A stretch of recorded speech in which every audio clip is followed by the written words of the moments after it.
passar a palavra com eles, meus dois filhotes, para continuarem. Obrigado. Bom, obrigado, Márcio, obrigado a vocês. É sempre muito bom a gente voltar a casa, né? Já que a metáfora está presente aí, nos caminhos que a gente percorre.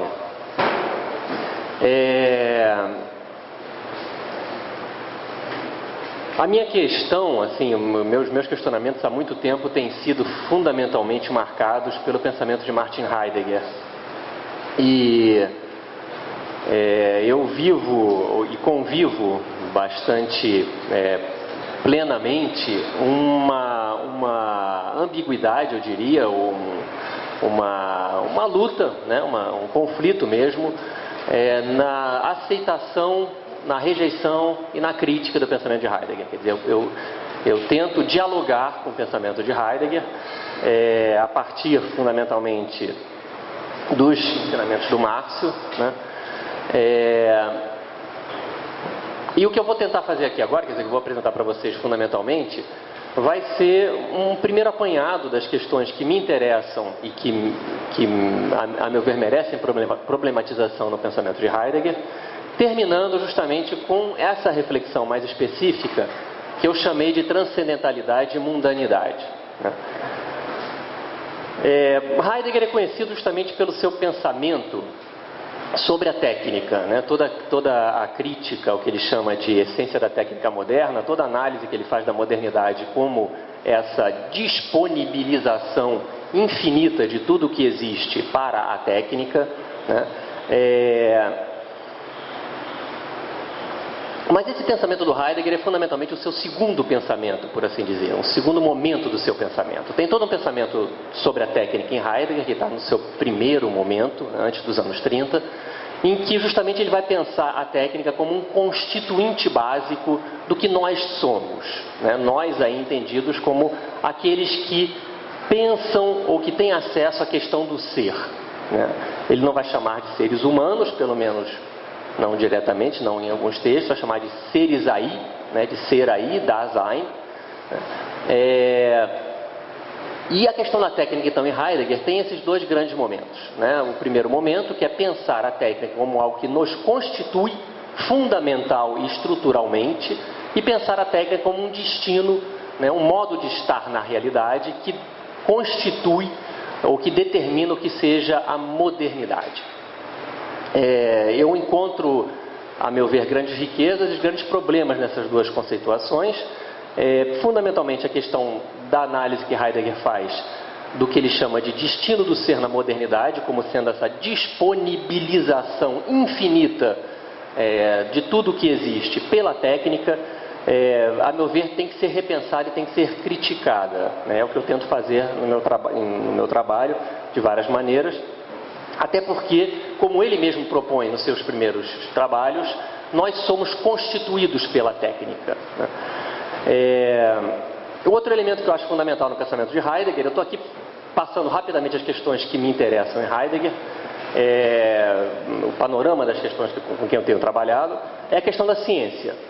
Heidegger tem um pensamento sobre a ciência que também pode ser dividido grosso modo em dois grandes momentos, no qual ele vai tentar pensar, num primeiro momento, a ciência como um modo de ser do ser aí, né, do humano, um modo de ser que se pergunta sobre o que as coisas ou os entes são, né, de fato, que tem um método de realização, né? Esse método de realização, esse processo de realização da ciência se dá fundamentalmente através de um processo projetivo, né? A ciência para Heidegger é uma projeção que verifica a adequação, a sua adequação a partir da experimentação. Nesse primeiro momento de Heidegger, a questão da ciência é uma questão central. O pensamento dele é também caracterizado, em uma parte desse momento, como um pensamento científico. Não se trata para ele de fazer ciência dos entes, ou das coisas em geral, mas fazer ciência do ser.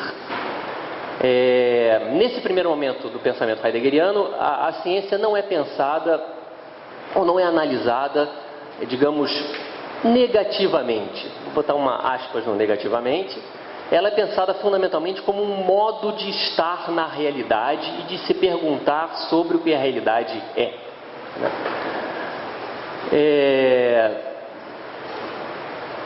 O segundo momento, se a gente quiser pensar grosso modo do pensamento de Heidegger sobre a ciência, vai atrelar a ciência justamente a esse destino técnico da modernidade. A ciência, nesse segundo momento do pensamento heideggeriano, é fundamentalmente técnica.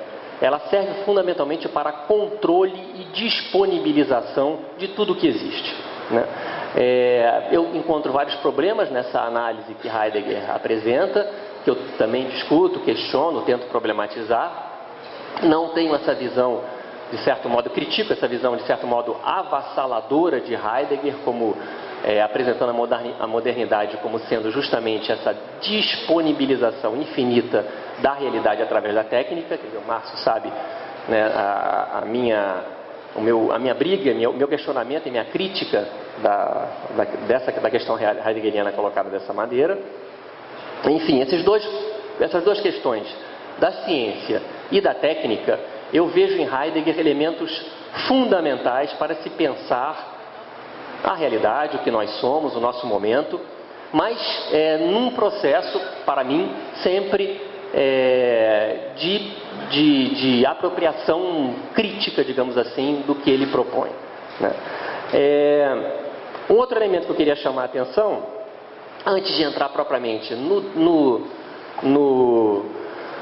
que eu vou tratar mais especificamente do que eu chamo do paradoxo da transcendentalidade na mundanidade, e vocês vão ver como é que eu tento trabalhar isso a partir do Heidegger, é justamente a questão que Heidegger tenta avaliar, que está relacionada com a questão da história, que é justamente a questão da dinâmica do advento do que Heidegger chama de mundo.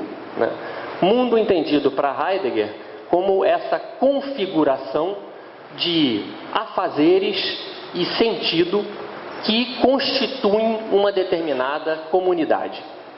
Um mundo para Heidegger, grosso modo, também pode ser pensado como com o conceito de cultura, no sentido antropológico até da palavra, mas para Heidegger o mundo é fundamentalmente essa teia interrelacional de modos de fazer e de sentido desses modos de fazer, ou seja, sentido e afazeres interrelacionados numa comunidade.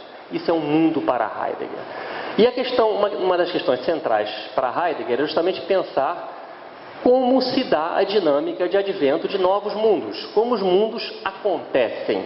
Em alemão a palavra Geschehen dá origem justamente à palavra Geschichte, que também é um conceito que pode ser traduzido como história. Mas história aí não pensada no sentido de uma narrativa de acontecimentos, mas de um acontecer dessa comunidade ou desse grupo, que se constitui nesses afazeres e nesse sentido comum.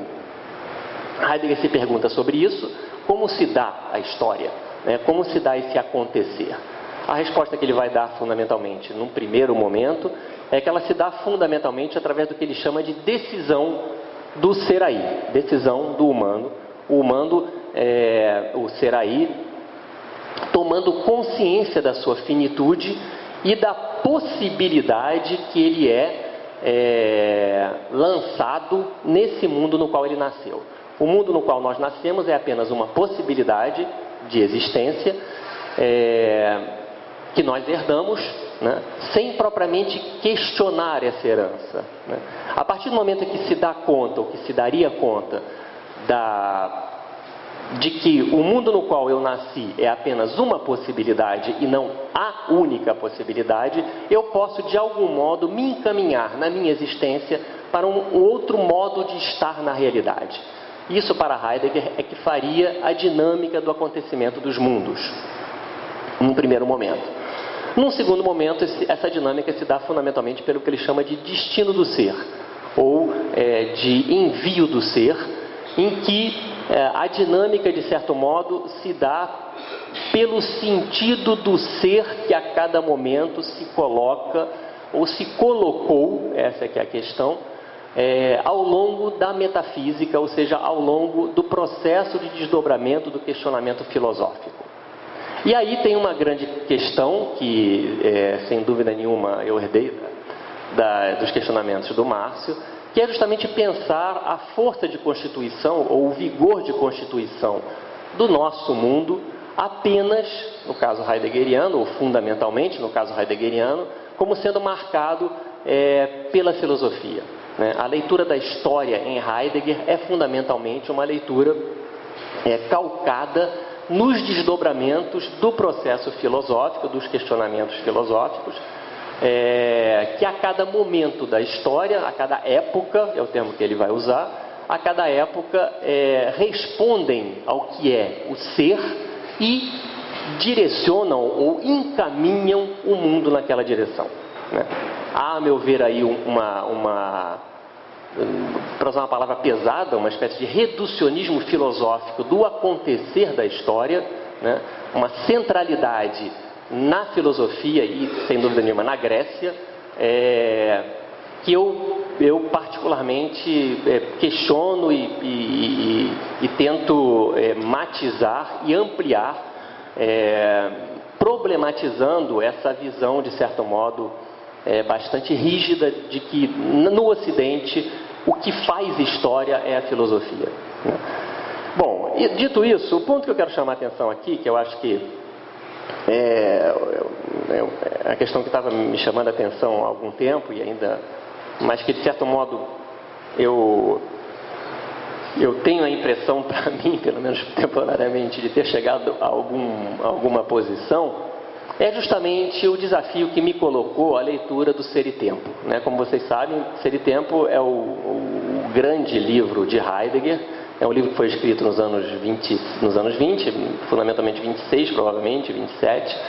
É um ponto, digamos assim, de acúmulo de toda uma discussão que Heidegger vinha fazendo desde o início dos anos 20, na questão da hermenêutica, na questão da fenomenologia, na questão da facticidade, na questão da decisão, enfim, várias questões que vão a ser ali reunidas nesse livro difícil, e que para mim foi, durante muito tempo, e é um grande desafio. Eu tentei, de algum modo, entender em que medida esse desafio o é para mim. E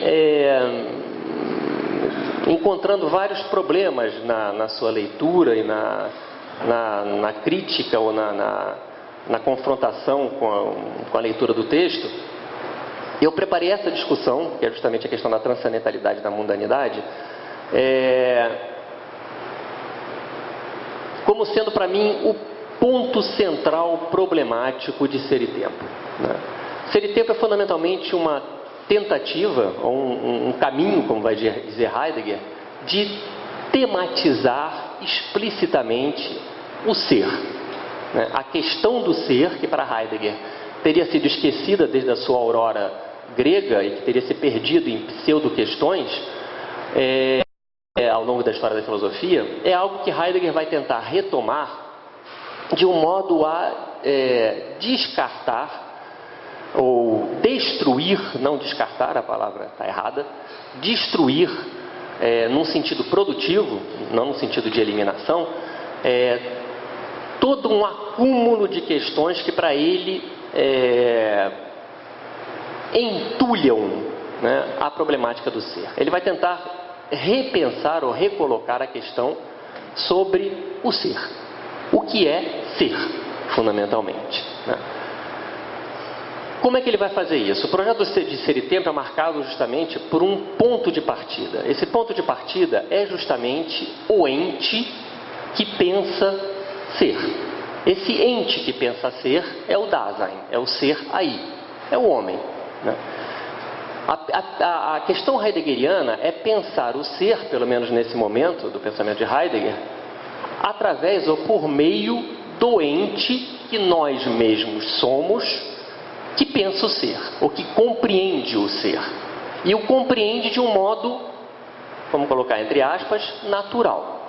Eu sou lançado num determinado mundo, eu encontro um sentido para o que é a existência, para o que é o ser, eu incorporo o modo de ser desse mundo sem propriamente me questionar diretamente sobre o que é mundo, ser, homem, etc. e tal. Eu herdo essa tradição, mas compreendo fundamentalmente, de modo indireto, através da herança que eu recebo, o que é ser. Heidegger vai tentar fazer uma interpretação do que é ser que seja desvinculada justamente de um mundo específico. Ele vai tentar fazer uma descrição transcendental do que é ser, ou melhor, do que são as condições de possibilidade do ser. Por isso o título da exposição, Transcendentalidade e Mundanidade, que fundamentalmente remete ao conceito de transcendental em Kant, como essa busca de condições de possibilidade, no caso heideggeriano, da existência. E mundanidade, porque a mundanidade é um dos elementos centrais justamente da analítica heideggeriana. Eu vou passar agora a leitura do texto, ele é rápido, tem 5 páginas, em que eu tento explanar, ou apresentar de modo sumário, essa tentativa heideggeriana do que ele chama, em 1927, num curso chamado Os Problemas Fundamentais da Fenomenologia, ele chama de ciência do ser, e o que eu tento fazer aqui é problematizar a possibilidade de uma ciência do ser. Em que direção isso caminharia? A meu ver, isso caminharia justamente é isso que eu estou tentando de algum modo explicitar ou encontrar ou pensar melhor. Isso encaminharia fundamentalmente uma espécie de colapso, talvez não seja a palavra, mas é que me vem à cabeça, uma espécie de colapso da possibilidade de conhecimento das nossas condições de possibilidade, das condições de possibilidade daquilo que nós somos. Então, assim, para mim, Heidegger representa uma espécie de ponto, ao mesmo tempo terminal e ao mesmo tempo um ápice do pensamento filosófico na sua tentativa de explicitar as condições de possibilidade do que nós somos. E, a meu ver, ele entra num paradoxo, numa aporia, cujas consequências é o que eu vou tentar pensar posteriormente, daqui para frente. Então, eu vou entrando no texto. A filosofia é definida em Ser e Tempo como uma ontologia fenomenológica e universal que parte da hermenêutica do ser aí, a qual, enquanto analítica da existência, amarra o fio de todo questionamento filosófico no lugar de onde ele brota e para onde ele retorna. Isso é Heidegger. Agora sou eu. Ser e Tempo corresponde assim a este projeto de tematização explícita do ser por meio da analítica do ente que nós mesmos somos, que sempre compreende ser de algum modo e para o qual, sendo, está sempre em jogo seu ser. Como diz Heidegger, o ser e sua diferença em relação aos entes pode ser apenas fixado, a palavra alemã é fixiert, se conseguirmos ter controle sobre, ou apreender, a compreensão do ser enquanto tal. Mas ter uma adequada compreensão, ou uma apreensão da compreensão de ser, significa, antes de mais nada, compreender o ser, a cuja constituição ontológica a compreensão de ser pertence, o ser aí. Compreender o ser aí corresponde a compreender, Heidegger, o ente que nós mesmos somos. Volta para mim. Mas isso não quer dizer compreender o ser aí de uma humanidade universal, mas o ser aí de si mesmo, já que o ser aí fático é sempre o que é apenas como inteiramente próprio de si. O ser aí é sempre, em cada caso, meu, ou seja, é sempre em cada caso de cada um. E este ser aí próprio é um ente que pode definitivamente ser, nunca é um ente que pode definitivamente ser completado e definido como um ente qualquer com propriedades definidas. Na medida em que é sempre aberto a possibilidades que dependem do contexto em que em cada caso se dão, o ser aí é sempre incompleto. Isso é uma questão fundamental no pensamento heideggeriano, nesse primeiro momento, de pensar o Dasein, o ser aí, como possibilidade. Nós nunca somos finitos, no sentido de acabados ou completados. Nós somos justamente finitos porque morremos. Mas nunca somos completados ou acabados, como, por exemplo, um fruto que amadurece, como uma cadeira que pode ser feita. Nós estamos sempre em processo de possibilização. Como compreender esse ente que nós mesmos a cada vez somos e que nunca se completa, imerso que é sempre em possibilidades de ser? Como apreender esse ente sem perder justamente a inefabilidade de seu ser? O nome da estratégia adotada por Heidegger para esta tarefa é indicação formal.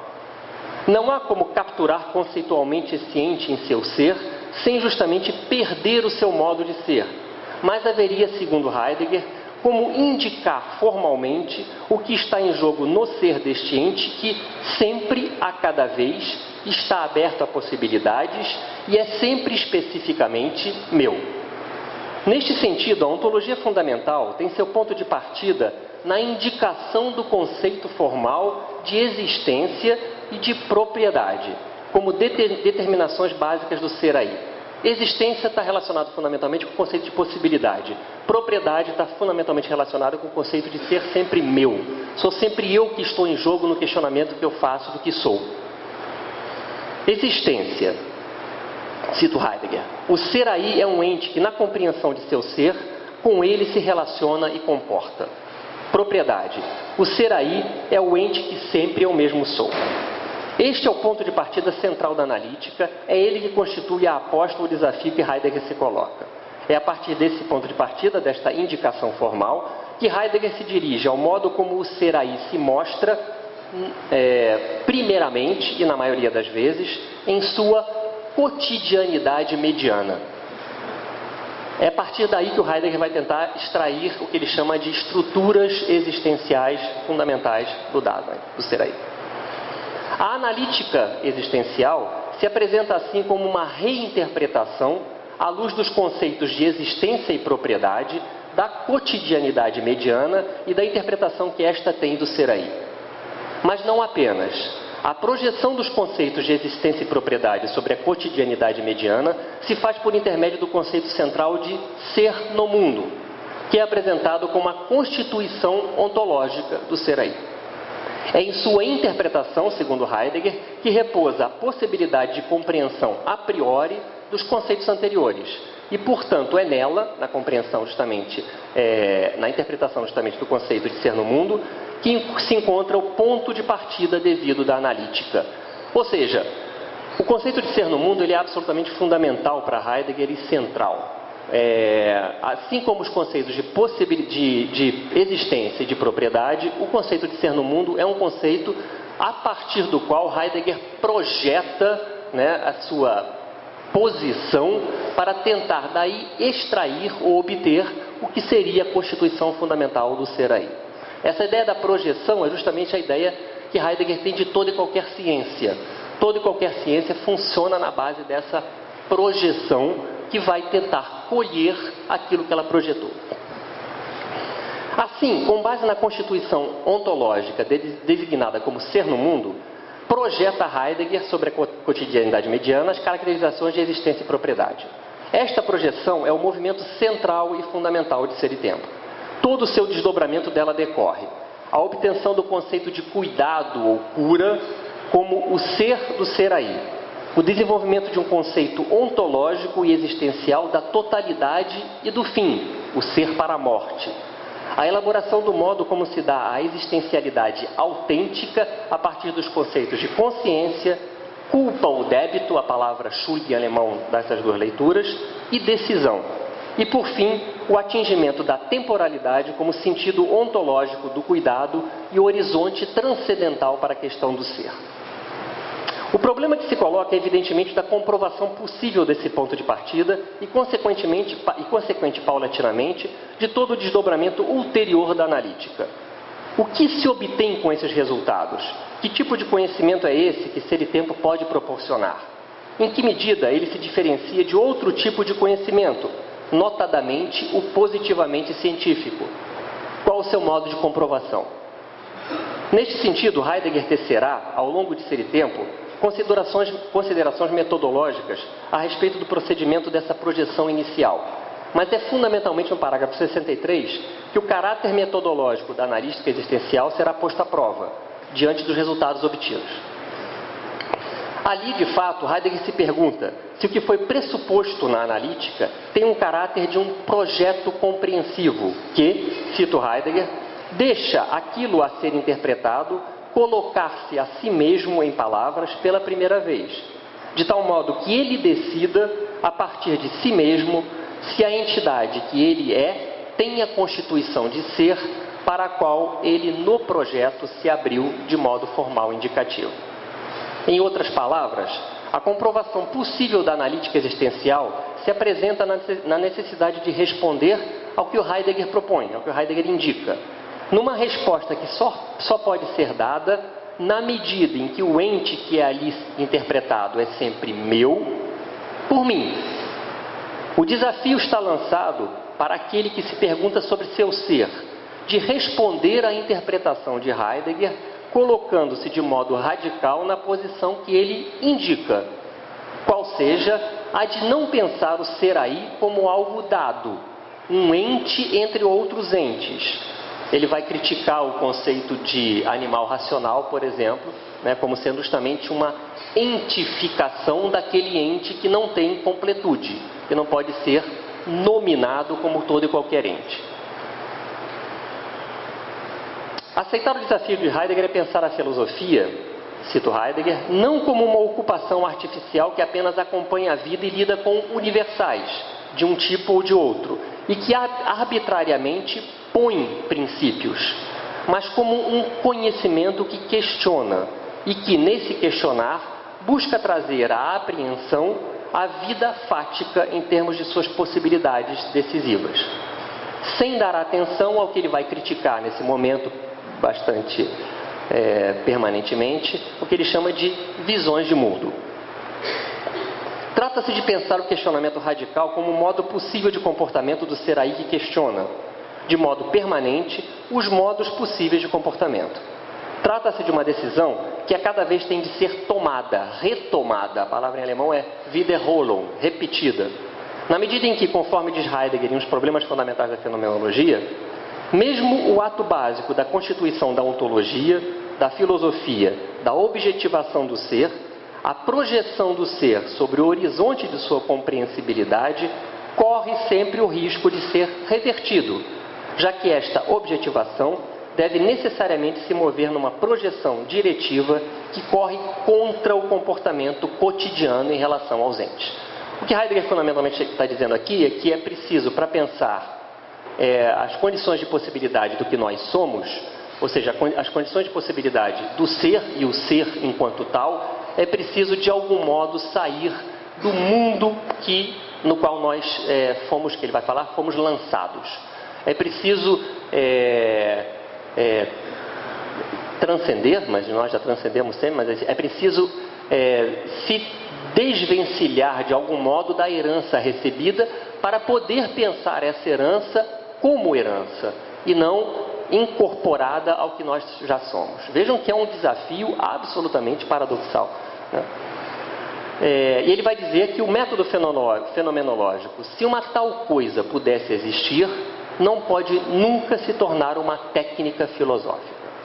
Neste sentido, o projeto visado pela ontologia fundamental é crítico em vários sentidos desse conceito. É crítico, em primeiro lugar, na medida em que faz a crítica dos conceitos herdados, em sua naturalização. A rigor, no âmbito da tarefa da destruição, o que está em jogo é mais que uma crítica no sentido corrente. A própria crítica se vendo passível de ser desconstruída. A palavra desconstrução e destruição são termos que Heidegger usa nesse momento. Derrida depois vai pegar o termo desconstrução e vai continuá-lo. É crítico também na medida em que realiza a diferença ontológica, realiza a distinção, krinein em grego, entre não entre um ente e outro ente, a cadeira e a mesa, por exemplo, mas entre o ente e o ser.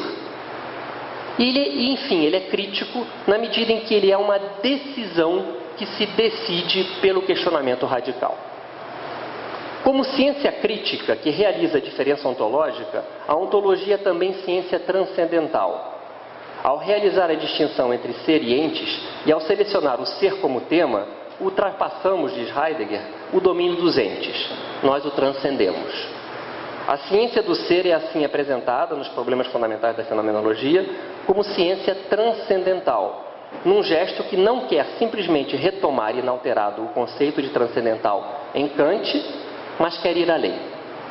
Um além que se quer sentido original e verdadeira essência, ou verdadeira tendência, do pensamento kantiano, talvez ainda velados a Kant. Isso é Heidegger que fala. Este sentido original, que estaria talvez ainda velado a Kant, se apresenta de dois modos. Em primeiro lugar, no conceito de ciência transcendental, se apresenta o que em Kant se explicitava como busca de conhecimento de condições de possibilidade. Tratava-se para Kant de buscar o conhecimento da condição de possibilidade do conhecimento, o que simultaneamente quer dizer buscar o conhecimento da condição de possibilidade da experiência. Ora, para Heidegger, trata-se de buscar o conhecimento das condições de possibilidade da existência. O conceito de experiência em Kant ainda se vendo marcado, segundo Heidegger, pelo horizonte da relação sujeito-objeto. Por outro lado, Heidegger definirá a transcendência como determinação fundamental da estrutura ontológica do ser aí, pertencendo à existencialidade da existência. Heidegger vai dizer: ser aí é o ente transcendente. Objetos e coisas nunca são transcendentes. A natureza original da transcendência manifesta-se na constituição básica do ser no mundo. E transcendência significa compreender a si mesmo a partir de um mundo. Para Heidegger, o Dasein é justamente o ente transcendente na medida em que ele transcende o ente para o ser. O ente só tem sentido na medida em que há ser, e que ser dá sentido ao ente. Nesse sentido, Dasein, ou ser aí, é transcendente. Ele transcende o domínio puro dos entes, né? Mas mais do que isso, para Heidegger, é justamente porque o ser aí é mundano, ou seja, está num mundo, que é esse conjunto de afazeres e de sentidos que eu herdo, que eu sou transcendente, que ele é transcendente. No que tange a intenção, e eu estou terminando, no que tange a intenção da analítica existencial de conceitualizar o ente que nós mesmos somos, o que este duplo movimento em relação à transcendentalidade revela é a aporia, a meu ver, constitutiva de toda a busca das condições de possibilidade do que nos constitui. Ao constatar a transcendentalidade da mundanidade, ou seja, o caráter de condição de possibilidade para que haja ser, ou o caráter transcendental da mundanidade, o que Heidegger está dizendo é que todo ser aí é ontologicamente, existencialmente, sempre em um mundo específico, no qual se encontra lançado e que, portanto, o ser aí denominado Heidegger também constitui-se como ser no mundo de um mundo específico, do qual não pode sair. A questão que se coloca é em que medida os conceitos obtidos na analítica conseguem de algum modo se destacar do mundo do qual fazem parte e serem apresentados de fato como conceitos transcendentais. O que quer dizer, não referidos a um mundo específico, mas assinalando a condição de possibilidade da mundanidade enquanto tal em suas estruturas. Heidegger vai trabalhar nesse tempo diversos conceitos que são, claro, conceitos da língua alemã, né? O conceito de débito, Schuld, culpa, débito, a palavra alemã dá essas duas leituras, o conceito de consciência, o conceito de morte, o conceito, vários outros conceitos que Heidegger vai trabalhar, que ele usa como pistas ou indicações para justamente ir além do mundo no qual ele está e fazer um relato que ele chamaria de transcendental, ou seja, que falaria sobre a mundanidade, mas não relativa a um mundo específico, mas à mundanidade enquanto tal, a rigor de todo e qualquer mundo. Como não pensar que esses conceitos, com toda a sua carga mundana, marcados por uma herança específica, nós poderíamos até dizer uma herança greco-judaica, né? De um mundo específico, na qual são termos fundamentais, não trazem consigo uma visão de mundo naturalizada ao serem considerados como transcendentais. Heidegger tem consciência dessa aporia, de tal modo que em Os Problemas Fundamentais da Fenomenologia ele escreve: com essa tarefa de trazer a constituição existencial do ser aí, também nos dirigimos a um problema central que permaneceu desconhecido de toda a filosofia anterior e a envolveu em notáveis e insolúveis aporias. Não devemos esperar resolver o problema central em apenas uma tentativa, ou mesmo até deixá-lo suficientemente transparente como problema. Como tentativa de resolver esse problema, Ser e Tempo terá sido, no dizer mesmo de Heidegger, no último parágrafo do tratado, um caminho sobre o qual se deverá decidir se é o único ou simplesmente o correto. Como tentativa de resolver esse problema, nós gostaríamos de nos perguntar se ele é possível. Ou seja, se o problema tem propriamente solução. Se é de fato possível tematizar, conceituar, elaborar cientificamente, aprender o modo de ser do ente que nós somos, as suas condições de possibilidade, com todos os termos fortes que Heidegger usa para qualificar essa intenção, a pureza, a transparência, a visibilidade, sem caírem insolúveis aporias. Ou se, deste caminho percorrido, ou desta questão colocada por Heidegger, o que herdamos não é justamente a radicalidade de um modo de ser que coloca a intensificação permanente do questionamento como sua própria decisão. Obrigado.